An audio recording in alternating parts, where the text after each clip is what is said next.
Ariel Helwain in Toronto for UFC 152 alongside the UFC light heavyweight champion Jon Jones, who faces Vitor Belfort this Saturday night live on pay-per-view. And John, it is good to see you and your beard, my friend. Oh, thank you. I have beard envy. What is it? You're looking like a young rabbi here. This is fantastic stuff. Well, I converted. I'm now Muslim. Wow. Yes. Or you could have said Jewish. That would have made me feel good. Jewish. It is the new year. I'm not Jewish. What is the significance behind this beard? I love it. No real reason. I wanted to grow it out, kind of do like a beard swag thing with some of my Twitter followers. And when the fight got canceled, I thought I'm just going to keep it going. So it just got out of control. And for all the fans out there who continue to grow your beard, I hope you have. I hope it's long now. And I'm definitely going to be tweeting pictures. You know what? Starting, when are you going to put this interview out? Today? Oh, yeah, today. Starting today, beard swag. Well, actually starting tomorrow because it's probably going to get out tomorrow night. Right? We're quick today. Okay. Starting today, I'm retweeting people with their beard swag. So hope you guys have been growing your beards. Are you keeping it for the fight? I don't think I want to tell. Oh, wow. Okay, a little suspense. Okay. Okay. All right. I like it. Now, obviously, this is a big fight week for you. It's an interesting one. I don't know if people are more looking forward to the fight or your much publicized tete-a-tete, face-to-face with UFC President Dana White. Has this happened yet? No, it hasn't happened yet. And I don't know why anyone should look forward to it. No one's going to get to see it.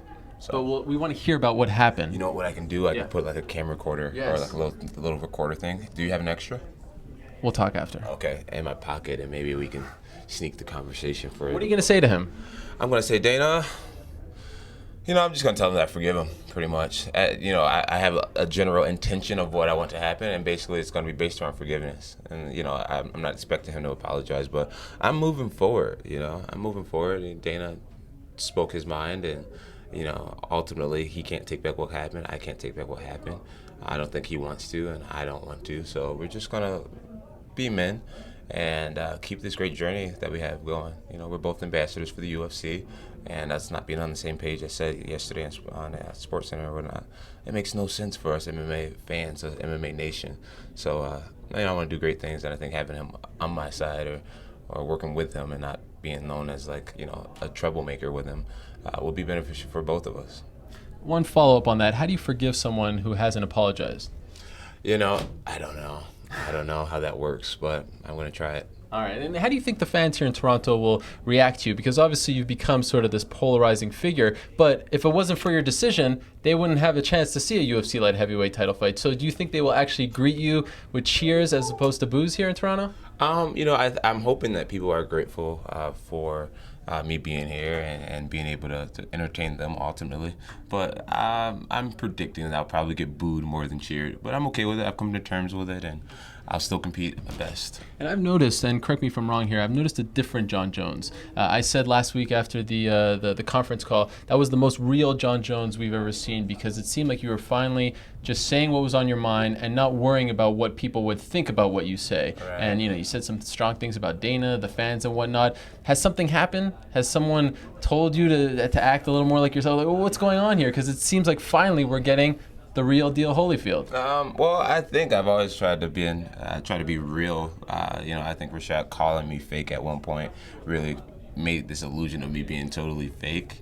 But I think I've always been pretty legit with the things that I say. I think that's why a lot of people maybe don't like me. They find some of my statements to be a little arrogant or whatnot. But that's just me being, truthful in a lot of cases. But I'm just becoming more and more comfortable in my own skin as things happen. I realize more and more each scenario, each fight that I can't make people like me or whatnot. So just be myself, be comfortable in my own skin, and let people be the judge. And ultimately, it's really not my business what people think about me anyways. Vitor keeps saying, I'm not a diva. I'm not a diva. I step up when the UFC wants me to step up. He doesn't call you a diva, but it seems like he's sort of insinuating that. What do you make of that? It's all right. I could keep saying I don't do steroids or anything like that. You know what I mean? I'm not saying he does, but, say what you want. Right. It's like we're here to fight. And, camp is over. The hard part is over.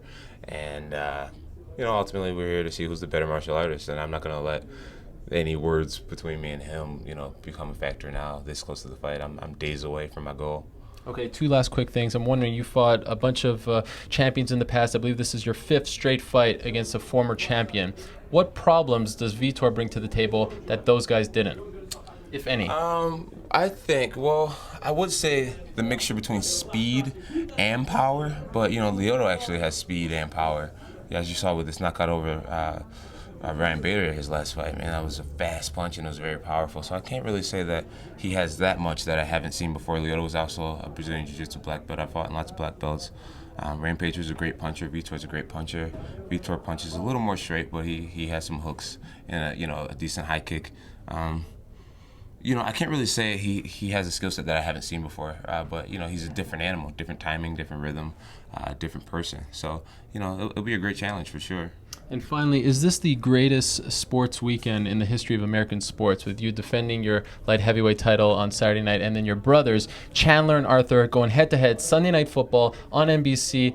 I mean, I follow sports. I don't remember something like this that sort of transcends two different kinds of sports. In your opinion, greatest sports weekend for one family in the history of American sports? I don't think in the history of American sports. I mean, Serena and Venus Williams are pretty amazing. And I think there's 3 brothers in the NFL right now who all play in the NFL actively. The last name starts with a G. I'm not sure. Gronkowski. Yeah, but one of them isn't a heavyweight champion, light heavyweight champion, boxing champion, wrestling champion. Of the world. Of the world. Or the world. Anyways, it's up there. Definitely it's up there. But, there's the Peyton Manning and Eli Manning. There's a lot of great family athletes out there. But it's great for our family. It's definitely great for MMA. And it's great for Endicott, New York. And that's what we pride ourselves in. Humble Jon Jones. I like this as well. That was a very humble statement on your part. Oh, that works. Thank you. All right, well, Jon, good luck on Saturday night. Can't wait for it. How about, keep up the I beard. cocky it up for you? Okay. My beard's better than yours. Fair enough. All right, you can say that. Thanks, Jon. All right.